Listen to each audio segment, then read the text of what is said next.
tātou wala konuse ni fiafi. Ili sua fortuma mlealo mlenganga kwa ia.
I mawhauwhanga o Yesu o whamasinoina a whasia.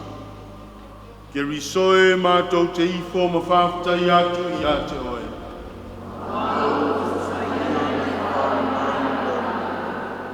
Wow! Ona tau pule loa lea o lea musi tau namasi. Whātasi ma lea whana ufo.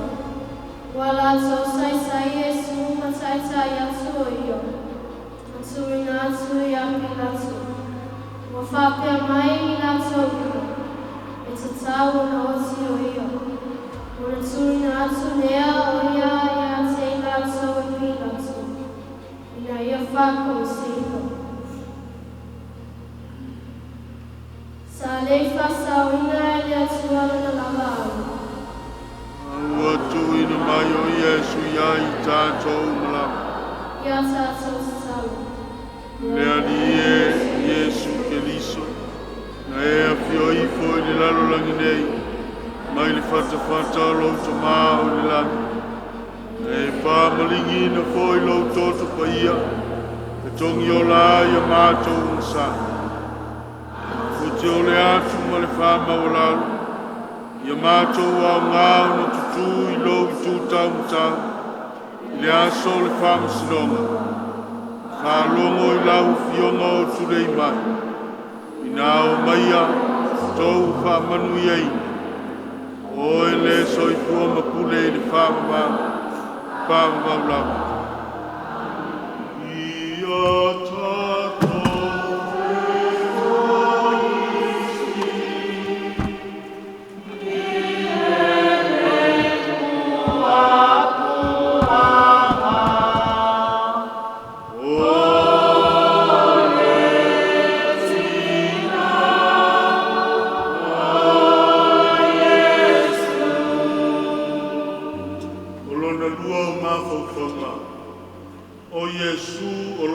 ai le avenga o lona korusi. Ke risoe mātou te ifo ma whaakutai atu i a te oe.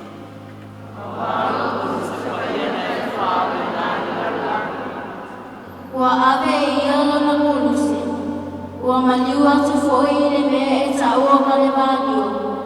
Si ono whakiri soe lo mātou tuku. Na o oe toa tasine alofa mai o mātou se. O lo usi tai le tamau. Ua taita ina atu ai oe e whakolu se ina. E pei o le tamai mamoe. Ua saolo na nei. Ua taita ina i a whasia. Ia ia te oe le mamalu ma le miinga. Ia ia te oe le manmalo ma le malosi. Ia ia te oe le whaanenenga ma le whaamalu sisi. Ua whae ia te ia e le atua tātou a mioma le ama. Te ia o sori musa Ia tātou te tani. Le ali e katai. Ia mo whina wama. Ia wale whina maia. Ia e whai mai. Ia whapeo mātua ma maia. Ia whaia i kaono masia. Oi le sefua mure i whaka. Whakalaba. Ameni.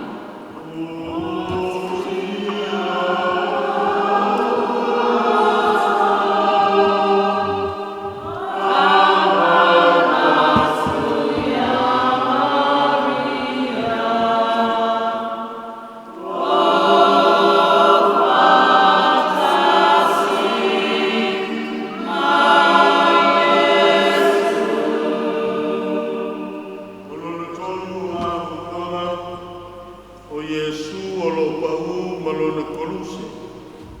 Ke risoe mātou te iko mwhaakutai atu i a te oe.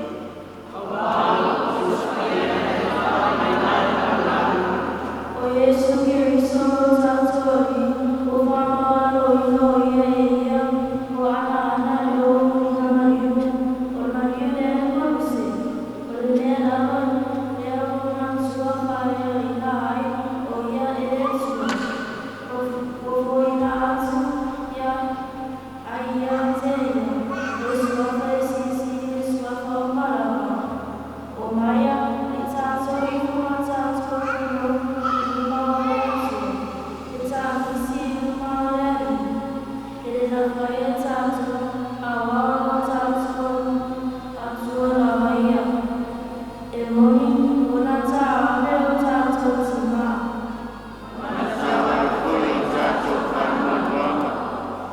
Ia tātou te tātou.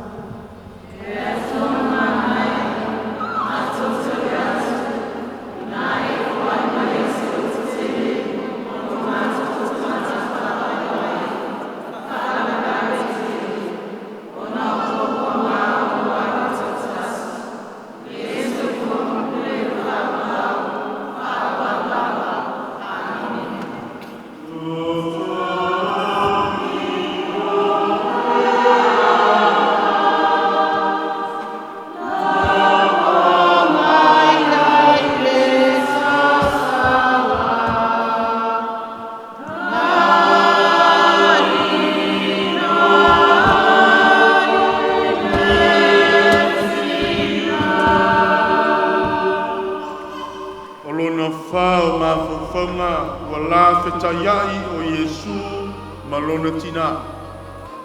Ke risoe mātou te ifo ma whaakutai atu i a te oe.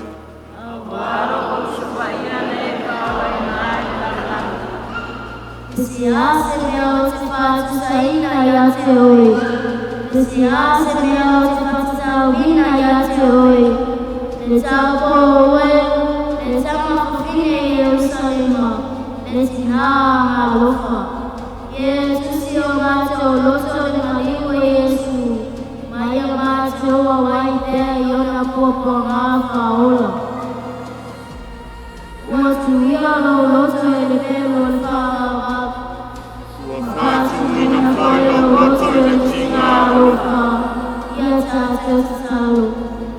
Nā i e, Yesu Keriso.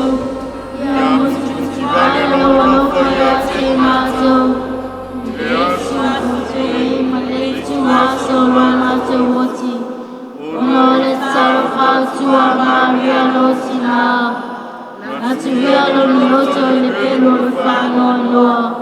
Le aso kuokoa. Oye soy como pele fava. Amen.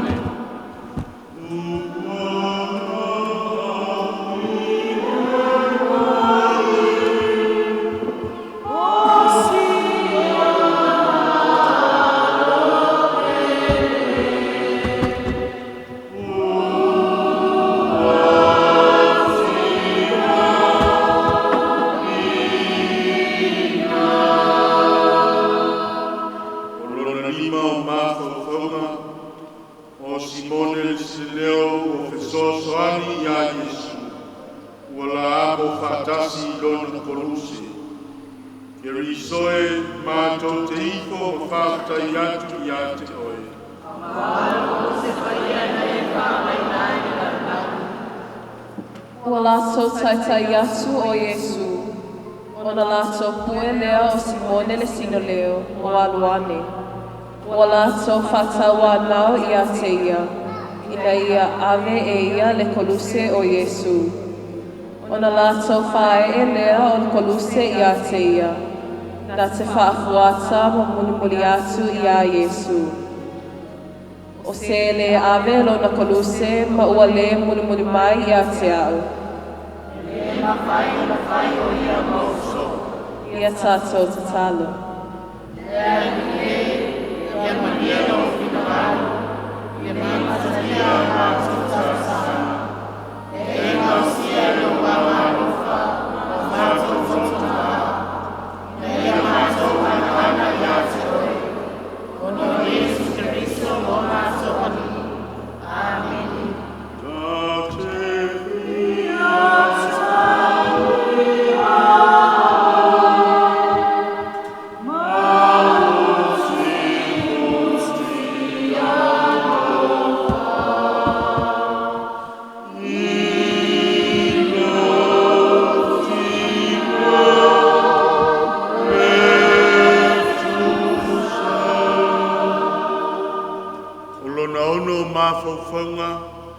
O le tasi fafine anga tonu, o lo so loi fofonga o Yesu. Ke risoe, mātou te ifo ma whawhita yatu ia te oe. Ua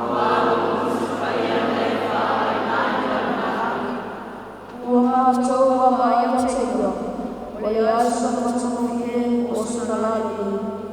O i tasia matula fōina i e tamata. O le tamata whānau no whai o māsani whai matina. Ua tātou i matua la haia, ua whare ana whāpea o whonga. Ua e toi fōina i e tamata, ai pētai, o si lava na ere i gatai o tamata. O na whalawa la whai ua mālono e tātou. Aua tini wesu whonga yata. Aua tini wiola auna loto tama. Ia tātou tala. Te vai, te whakawina i mātou lo patusa. Te totu wahio Yesu Kristo lo walo. Ina e tātou ia mātou lo wala. Mātou te maua na ola o e rofa. Ono Yesu Kristo lo mātou oni. Amen.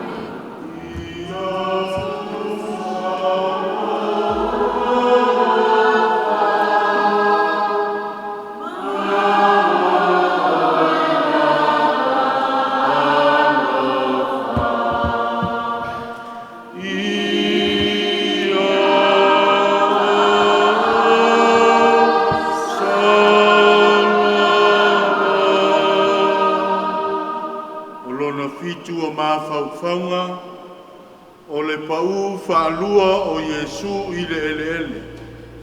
Ke risoe mātou te ifo ma whawheta iatu i a te oe.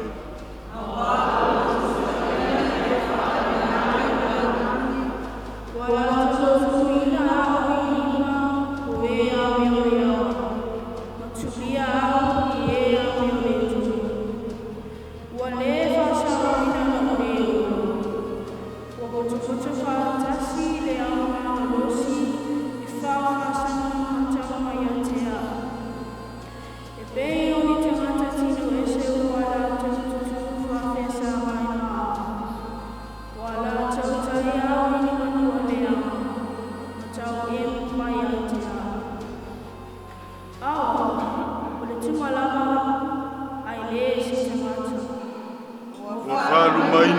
e tangata, ma ino si au ele no.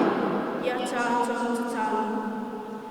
Le atu ai, le eto e Lalolahi na pa'u, I le whamawalaloina o lo watu, ia e fo ai mai no nu, I na ia o atu na whiawhia tumau, o I na atou e na la whiawhia, mai na mana o le tumau.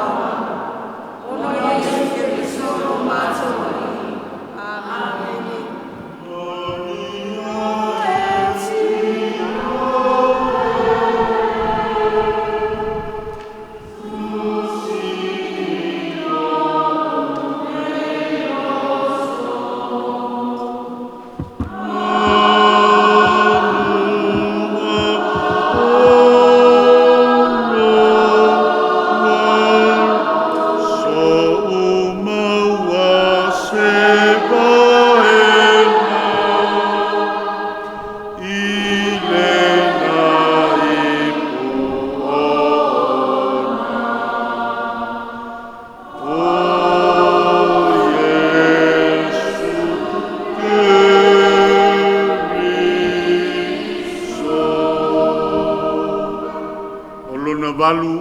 Whauwhaunga o Iesu o loo whetalai ni upu alofa I whawhine I Yerusalema. Ke risoe mātou te ifo ma whawhetai atu I a te oe.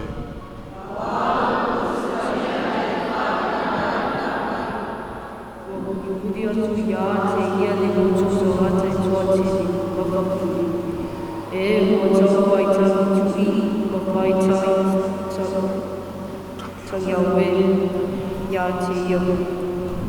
A o whahiu Iesu ia te inato o whetalai atu. Tamawhawhine a Yerusalema. So ia tu te whita isi ia te ao. A ia o tō whita isi ia te o tō wā o tō whanau. O e saito wano I ngata. Nā tō te sele ina ma le alanga pia pia. Ia tātou te tau.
Whauwhaunga o le pa'u whātolu o Iesu ma lona koluse.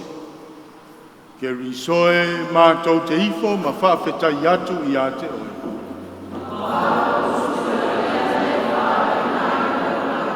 Lohue, se asmele anga no whaia ia te oe. Se asmele no whatinga ia te oe.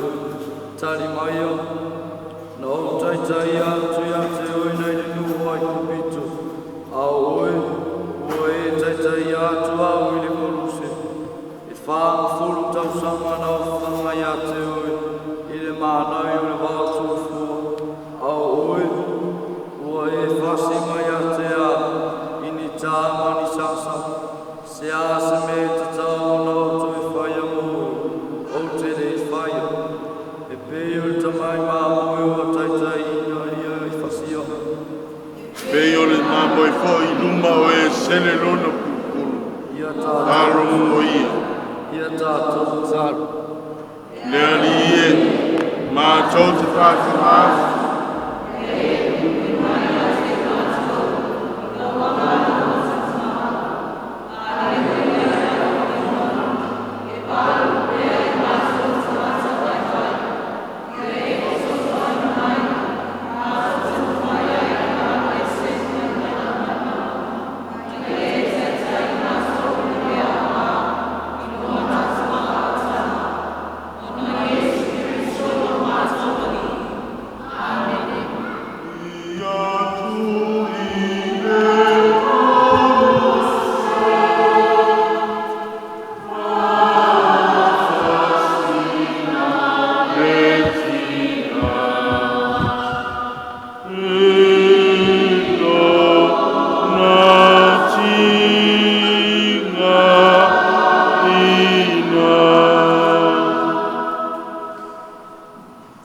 se fulu o mafaufaunga. O Yesu ua ave sea o na ofu. Ke risoe mātou te ifo ma whawhetai atu I a te oe.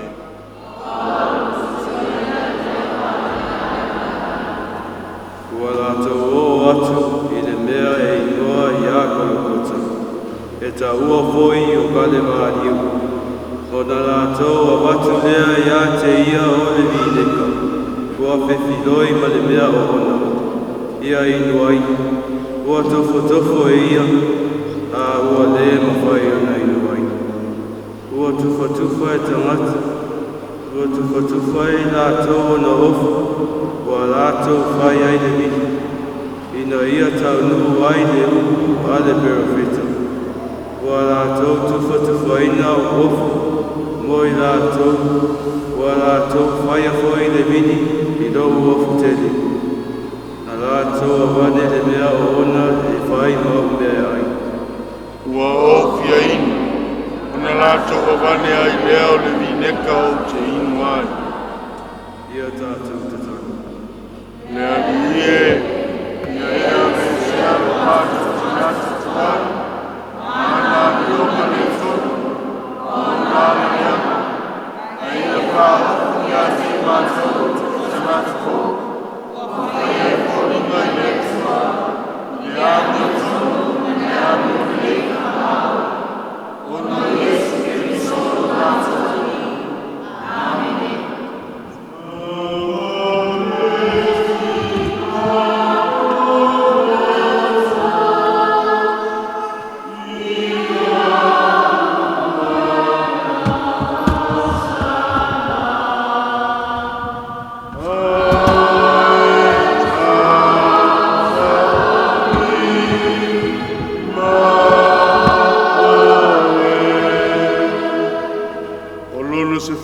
Tasi o mafaufaunga ua tutu ia Yesu I le koluse. Ke risoe mātou te ifo ma whawhetai atu I a te oe.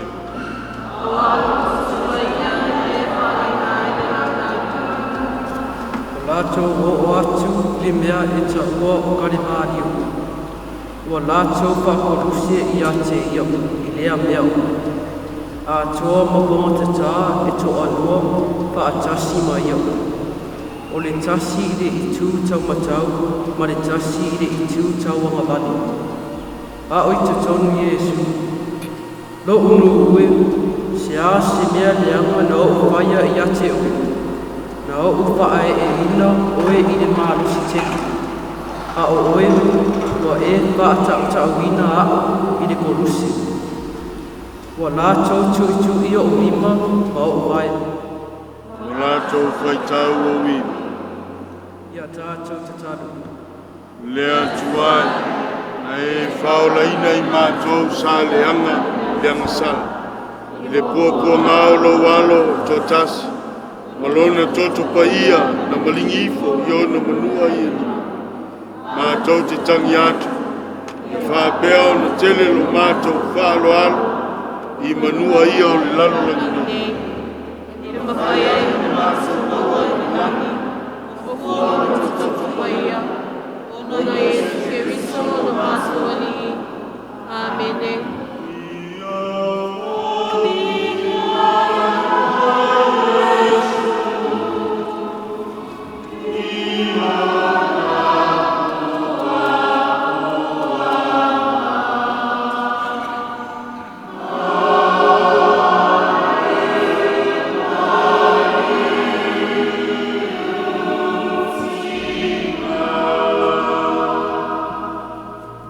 Se fulu ma le lua o mafaufaunga ua maliu Yesu I le koluse. Ke risoe mātou te ifo ma whawhetai atu I a te oe.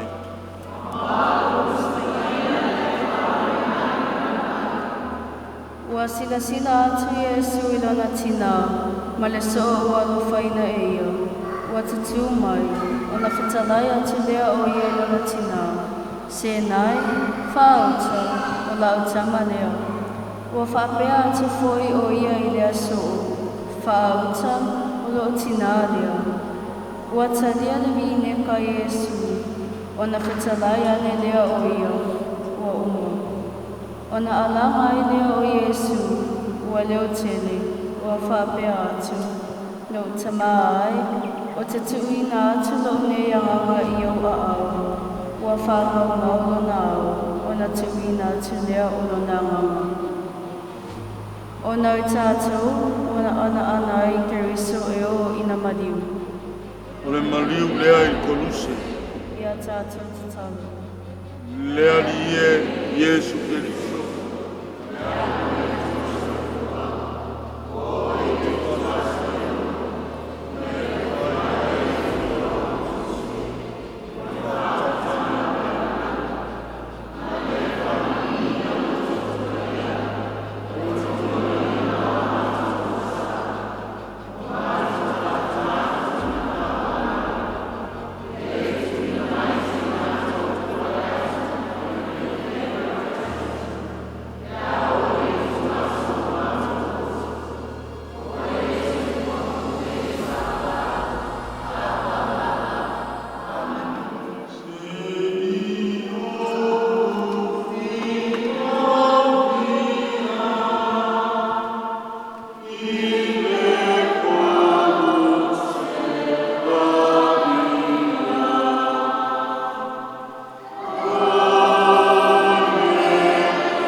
Se fulu ma le tolu o mawhauwhaunga o Yesu wa aveifo mai le koluse ma tuuina i lona tina. Ke risoe ma tau te ifo ma whawhita yatu i a te oe.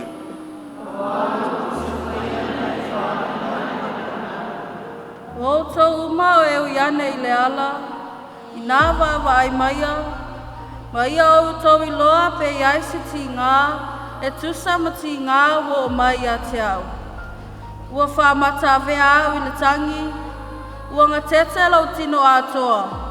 Ua liusu a vaia lo loto i le alofa muti muti vale, ina ua o wawa ai i le oti whaingata, ua o mai i lau tama, a wā ua malo na fili a te ia.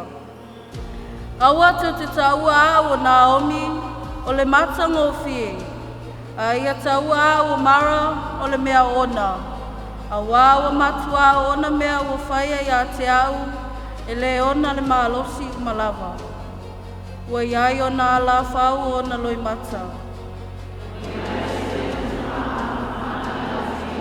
Ia tātou te talo.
Se fulu ma le wha o mawhauwhaunga o Yesu ua whale la wasi. Ke risoe mātou te ifo ma whawhita yatu i a te oe. Ma wālo kono se paiana e whalaina ai laulaina. Ua ave i o sefo le tino, o na awi ai lea i le ia lino mamau. Ua tuu ai i lona tunga mau, fōu na fōa i le papa. Ua fuli atu e ia le maa tele i le ngutu o le tunga mau. E te le tu wau i le tunga mau. E te le tu watu lo tangata pa ia, yo o iai le pana. Ia tātou talo. Mlea tu ai.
ia tātou te talo. Lea tuai, na e pinangalo ia maliu lo walo i le koruse lo i mātou. Ina ia tupara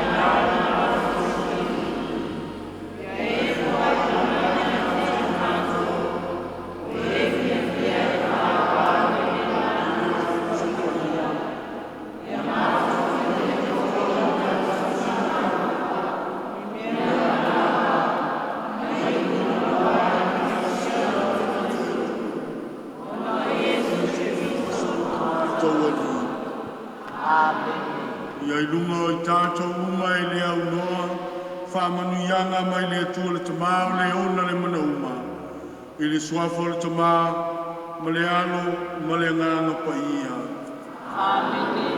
O ma ia.